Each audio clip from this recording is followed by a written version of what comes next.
Clark Kerr was president of the University of California from 1958 until he was fired by Governor Reagan and the Regents January 1967. He was responsible for restructuring the university into a multiversity, a family of co-equal general campuses, including making Davis a general campus in 1959. He appointed Chancellor Mrak. When I became president, on the same day that I was made president, which was by a meeting of the Board of Regents here at Davis in October 1957, they were also voting to establish 3 new campuses because we were facing this tidal wave of students, which I know was just enormous. And I was worried from the beginning, could we get the new campuses going in time to take the tidal wave, and what were the alternatives? Suppose we didn't get the campuses ready. As a matter of fact, we did open 1 in 64 and 2 in 65, but even then they were going to be able to take a few hundred students to begin with, and enough of emergency start 3 new campuses, but maybe they weren't going to be ready on time. So I began thinking, what can we do? Well, we can expand the existing campuses. Mm-hmm. Harry Wellman was the Vice President of Agricultural Sciences, and he had initiated starting Letters in Science here at Davis, which began in 1951. So the idea of going beyond agriculture was not entirely new at Davis. It already had LNS beginning in 1951. But anyway, the reason basically was that the tidal wave was coming. UCLA and Berkeley couldn't take it if we were held to a reasonable size. And the new campuses couldn't take it either. Even if they got open, they couldn't take that load. So we had to really turn to Davis and Santa Barbara and Riverside. And so I proposed to the regents that each one of them be made a general campus.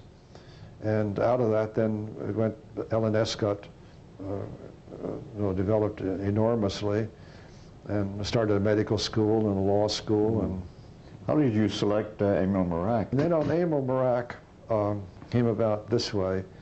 In those days, you ask a faculty committee to come up with a list of names, that all of whom were acceptable to them. And then the president looked at that list and made his nomination to the Board of Regents. And the committee that was nominated to me by the Davis faculty didn't look as strong as I thought I would like, because and so I went to Harry Wellman, whom I had asked to become vice president of the university, which is the second person in command rather than agriculture as he'd been before. And he said, well, he also agreed that it wasn't as strong a list he'd like to see, and he said, I said, well, whom would you like to see on the list? And he said, I think Emil Mrak ought to be on any list.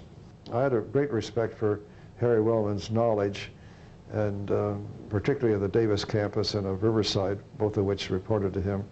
So I came up and I spent a day here at Davis in food technology.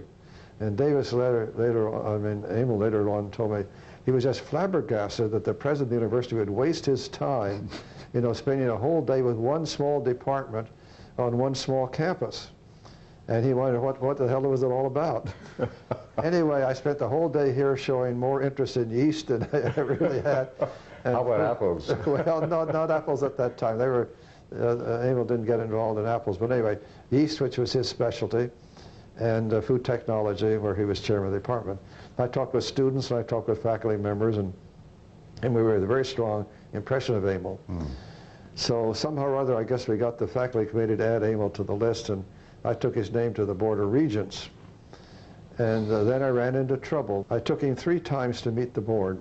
And the first couple of times they said, well, he didn't look like a chancellor. And Emil was not they were more interested, they were big shots in the Los Angeles community and San Francisco community. They were accustomed to more sophisticated types dressing in a more elegant way than Emil. And the second time they said he doesn't look like a chancellor, I said, well, if you'll give me a definition of what a chancellor should look like, I'll try to find such a person for you. Well, of course, they couldn't do that.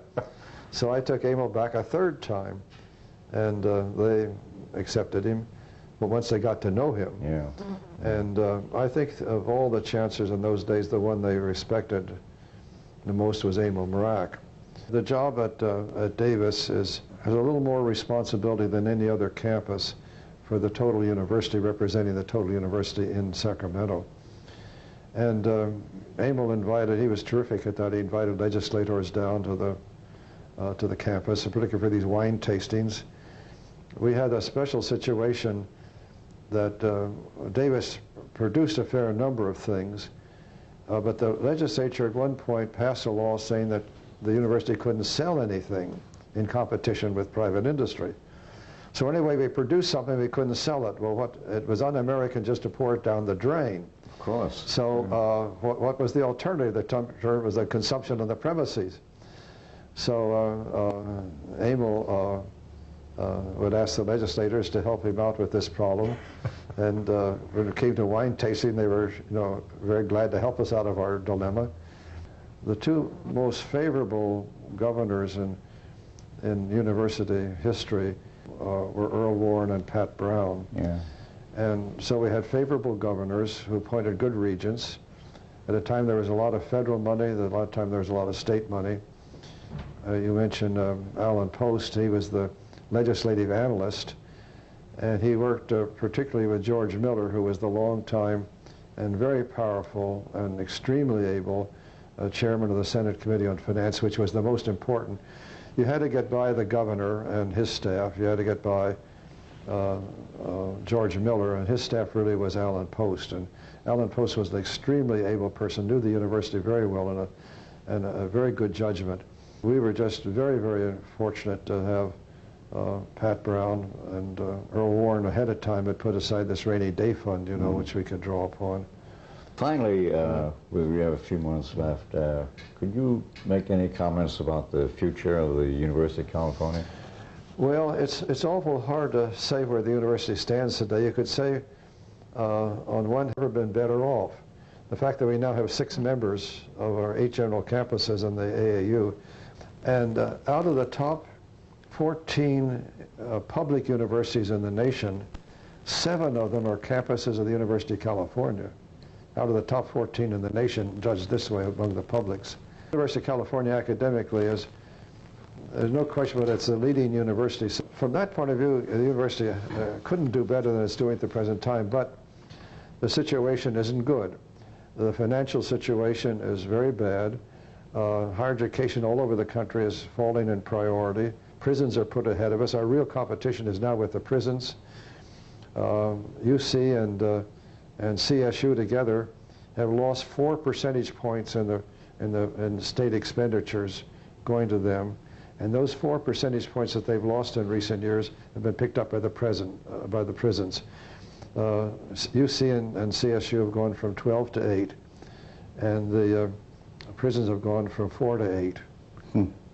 So we're in direct competition with prisons. And now you can say, what's the future of a society when that society starts putting more priority to prisons, tying people up in prisons into the higher education? So there's a financial problem we face. We also face a governance problem.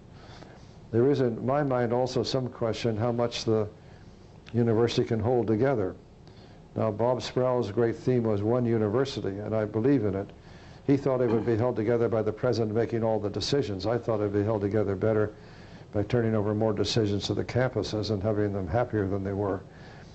But there are chancellors who would be pleased if the university were broken up and they ran their own universities. And there's a certain history of that, which I won't go into at the moment. But